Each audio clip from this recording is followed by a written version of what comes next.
കോട്ടയം പൊൻകുന്നത്ത് നിന്ന് ഒരു വാർത്ത വരുന്നത് ദമ്പതികളെ മരിച്ച നിലയിൽ കണ്ടെത്തി എന്നതാണ്. പൊൻകുന്നം സ്വദേശികളായ സാജൻ, ഭാര്യ അനീഷ എന്നിവരാണ് മരിച്ചത്.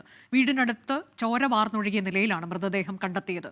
ടോബി ജോൺസൺ വിവരങ്ങളുമായി. ടോബി, കൂടുതൽ വിശദാംശങ്ങൾ എന്തൊക്കെയാണ് പോലീസ് അറിയിക്കുന്നത്? അനുജ, ഇന്ന് രാവിലെയാണ് ഈ സംഭവം നാട്ടുകാർ അറിയുന്നത്. സമീപത്തുള്ളവരാണ് ഈ സംഭവം അറിഞ്ഞ്, അതായത് ഈ വീട്ടിൽ നിന്നും അനക്കമൊന്നും കേൾക്കാതെ വന്നതോടെ ഈ കൊച്ചിന്റെ കരച്ചിൽ, അവിടെ ഒരു 2 വയസ്സുള്ള കുട്ടി, ഇവരുടെ കുട്ടി ഉണ്ടായിരുന്നു. ആ കുട്ടിയുടെ ശബ്ദം കേട്ടാണ് അവിടേക്ക് ആളുകൾ എത്തുന്നത്. ഇത് 2ാം നിലയാണ്.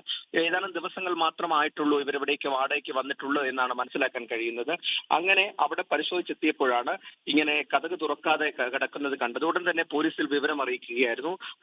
പൊൻകുന്നം പോലീസ് എത്തി പരിശോധിച്ചപ്പോഴാണ് 2 പേരെ മരിച്ച നിലയിൽ, രക്തം വാർന്ന് മരിച്ച നിലയിൽ കണ്ടെത്തിയത്. ഒരാളുടെ കഴുത്തിലും കയ്യിലും മറ്റൊരാളുടെ കയ്യിലും മുറിവുകൾ ഉള്ളതായിട്ടും കണ്ടെത്തിയിട്ടുണ്ട് എന്നാണ് നമുക്ക് പ്രാഥമികമായി ലഭിക്കുന്ന വിവരം. മരിച്ചത് പൊൻകുന്നം സ്വദേശിയായിട്ടുള്ള അനീഷ, അതുപോലെ തന്നെ സാജൻ. ഇവർ കഴിഞ്ഞ കുറെ നാളുകളായിട്ട് ഒരുമിച്ച് താമസിക്കുകയായിരുന്നു. ഈ പ്രദേശത്തേക്ക് വന്നിട്ട് കുറച്ച് നാളായതേ ഉള്ളൂ. ഇവർക്കിടയിൽ ചില തർക്കങ്ങൾ ഉണ്ടായിരുന്നു എന്നുള്ള വിവരം മാത്രമാണ് നിലവിൽ പോലീസിന് അറിയുന്നത്.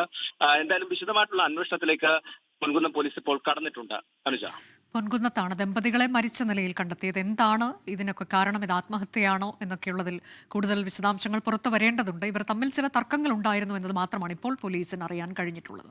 ലോകത്തെവിടെയായാലും ഏത് സമയത്തും 24 വാർത്തകളും ഓഗ്മെന്റഡ് റിയാലിറ്റി പാക്കേജുകളും എക്സ്പ്ലെയിനറുകളും വിശദമായി കാണാൻ ഞങ്ങളുടെ യൂട്യൂബ് ചാനൽ നിങ്ങൾക്ക് സബ്സ്ക്രൈബ് ചെയ്യാം.